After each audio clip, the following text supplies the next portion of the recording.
way back. Meet Primitive Sponge. SpongeBob's oldest known ancestor. Although quite similar to SpongeBob in appearance, note the sloping forehead, considerable overbite, and fanged teeth. Primitive Sponge was not known as the most intelligent creature in the sea, communicating in a series of growls and grunts. However, he was noticeably strong with quite a high tolerance for pain.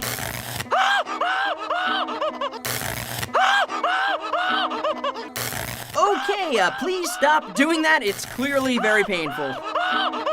This was the beginning of the long line of SquarePants ancestry. As we travel further up the coral tree of life, many generations have passed and we finally arrive at Spongegar, the next evolution in the SquarePants lineage. As you can see, Spongegar is already closer in appearance to SpongeBob than his primordial predecessor. Spongegar was far more advanced than Primitive Sponge, which is evidenced by the development of clothes, a language system, ready! tool usage, curiosity for new discoveries, and the domestication of animals.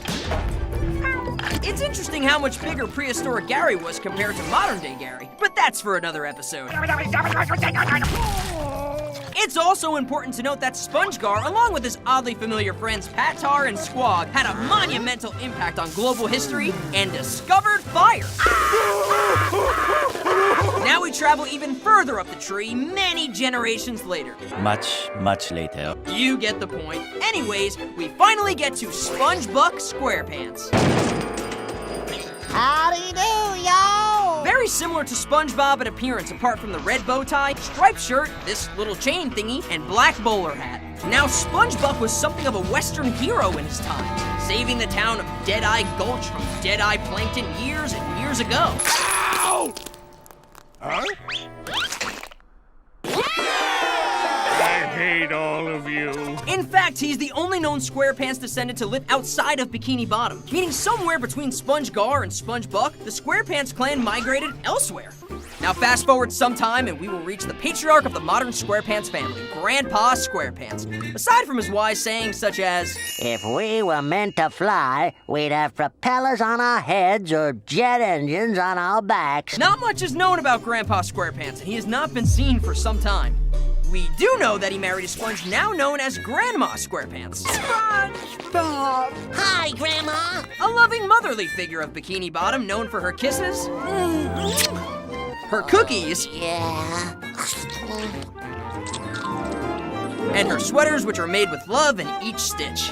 It's important to note that SpongeBob also had a maternal grandmother, Grandma Bubblebottom. Unfortunately, all records have been lost on Grandma Bubblebottom. The only thing we know is that her child is Margaret Bubblebottom, but more on that later. Back to Grandpa and Grandma SquarePants. Travel up one generation, and they had children of their own. There's Blue SquarePants, an old retired police captain. You're not cut out for this kind of work, boy. Do you have any idea what people like that do to people like you? You mean they won't give me a push on the swing set? Well, let's just say, I hope you've practiced walking without legs, or arms, or a body.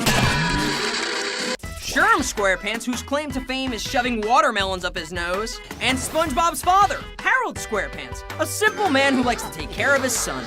He married Margaret SquarePants, maiden name Bubblebottom, after the previously mentioned Grandma Bubblebottom. SpongeBob, hi, honey, we're here.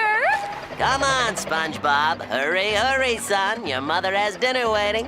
And that brings us to the sponge that everyone knows and loves, SpongeBob SquarePants. But it turns out SpongeBob is not the only SquarePants his age. No, he has plenty of cousins. There's Stanley S. SquarePants, son of Sherm SquarePants. Thankfully, the watermelon shoving thing was not hereditary, although Stanley comes with his own set of peculiarities.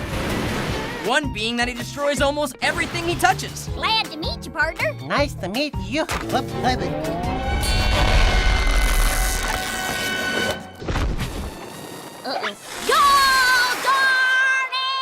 There's Todd SquarePants, parents unknown, who is very similar to SpongeBob in appearance with a slightly quirkier style. And then there's Blackjack SquarePants, parents also unknown but a cousin nonetheless. Did you come here to quiver like a jellyfish, or did you come to wrestle? And as we stop for a second and look back at the crazy set of events that came together in just the right way to give us this absorbent and yellow and porous best friend we all have, we realize that back is not the only direction we can look. That's right! Thanks to our special time machine, we can go into the future and take a glimpse at future generations of the SquarePants lineage. If we take our time machine, let's say 75 years later. we come to realize that SpongeBob will have a grandson, simply known as SpongeBob's grandson. Shh! I just beat my high score! Oh, yeah! Kids today. Oh man, look at those eyebrows and that ear hair. Whoa, that is gross. Sorry, excuse me, where was I? And if we take a look even further, say 2,000 years later. SpongeBob evolves into a robot species I am Spongetron. Welcome to the future. who apparently have the ability to multiply. Jellyfishing! Somebody say jellyfishing? Hi, Pat.